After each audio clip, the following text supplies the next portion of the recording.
Queridos irmãos e irmãs, no nosso último vídeo catequético, refletimos sobre a figura de dois grandes santos, que são os padroeiros das cidades que compõem a nossa Diocese de Duque de Caxias. Santo Antônio, padroeiro de Duque de Caxias, São João Batista, padroeiro de São João de Meriti.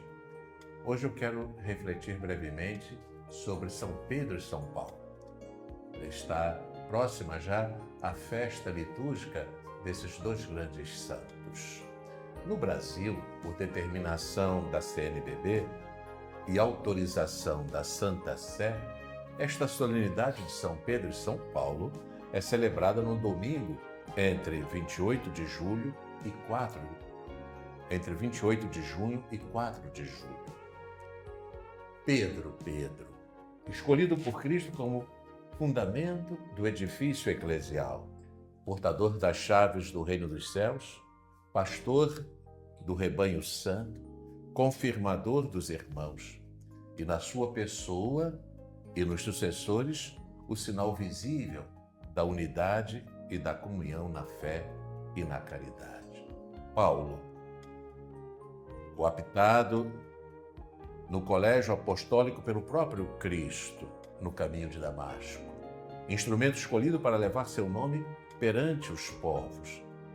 É o maior missionário de todos os tempos, o advogado dos pagãos, o apóstolo dos gentios, aquele que, juntamente com Pedro, faz ressoar a mensagem evangélica no mundo mediterrâneo.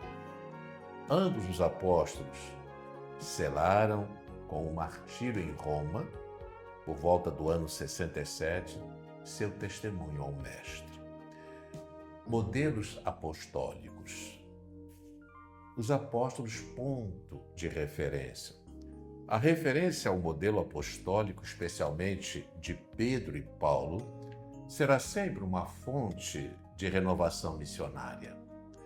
Se as primeiras comunidades cristãs chegaram a viver o radicalismo evangélico e a disponibilidade missionária, foi porque os crentes eram assíduos na pregação dos apóstolos, seguindo seu testemunho, conforme lemos em Atos 2:42.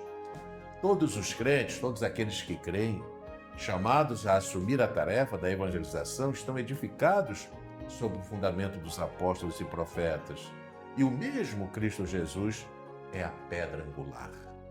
Pedro e Paulo, como símbolo de todos os demais apóstolos, são um sinal de garantia tanto para o segmento evangélico como para a missão evangelizadora. Os 12 são os primeiros agentes da missão universal. Eles constituem um sujeito colegial da missão.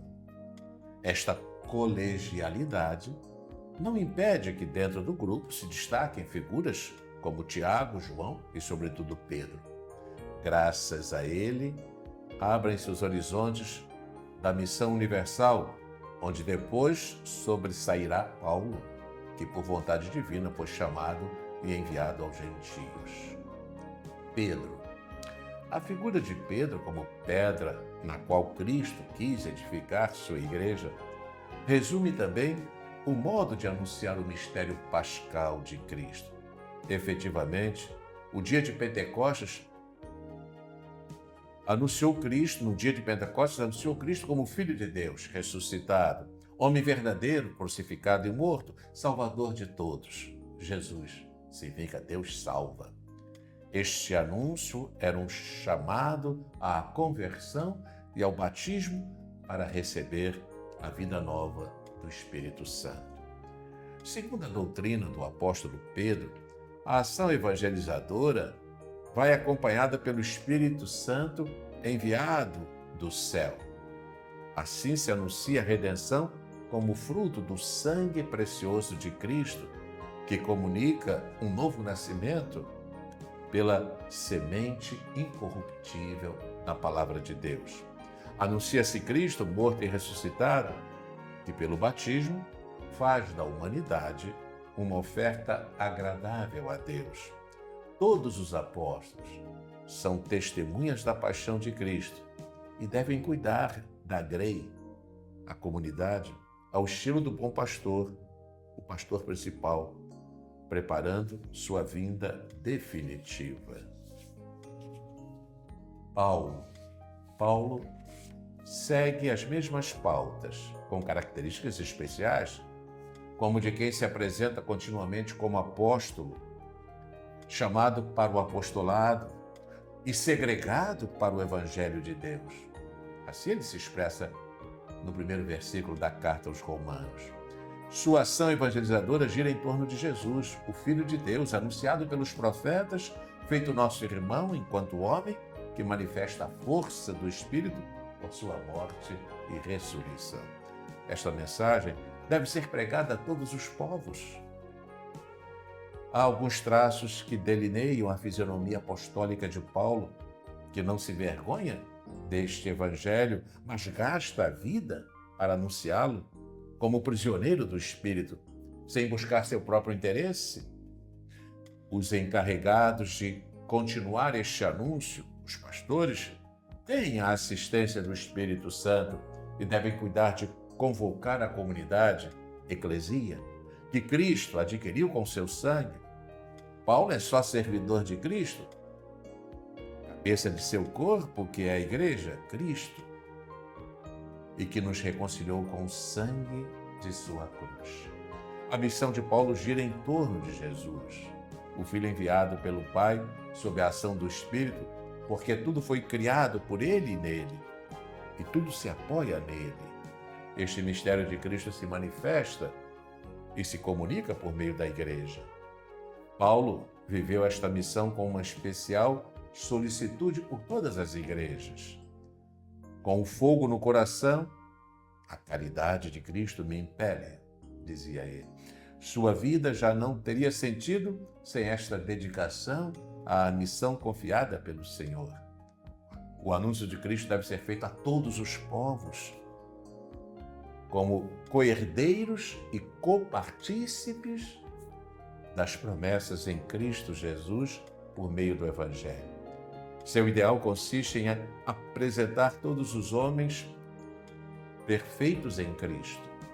Seu encontro pessoal com Cristo, precisamente por ser autêntico, se expressou em doação total, em disponibilidade para anunciar Cristo aos povos. Para Paulo, o Evangelho é poder de Deus para a salvação de todo o que crê, sem distinção entre judeus e gregos. Os que antes estavam longe, os pagãos, já podem estar próximos pelo sangue de Cristo, sem exclusão de ninguém. Há que recapitular todas as coisas em Cristo, porque chegou a plenitude dos tempos, na qual Deus enviou seu Filho para salvar a todos. A dimensão missionária da sucessão apostólica. Através dos séculos, os sucessores dos apóstolos, o Papa e os bispos, irão garantindo e estimulando a missão que a Igreja recebeu de Cristo.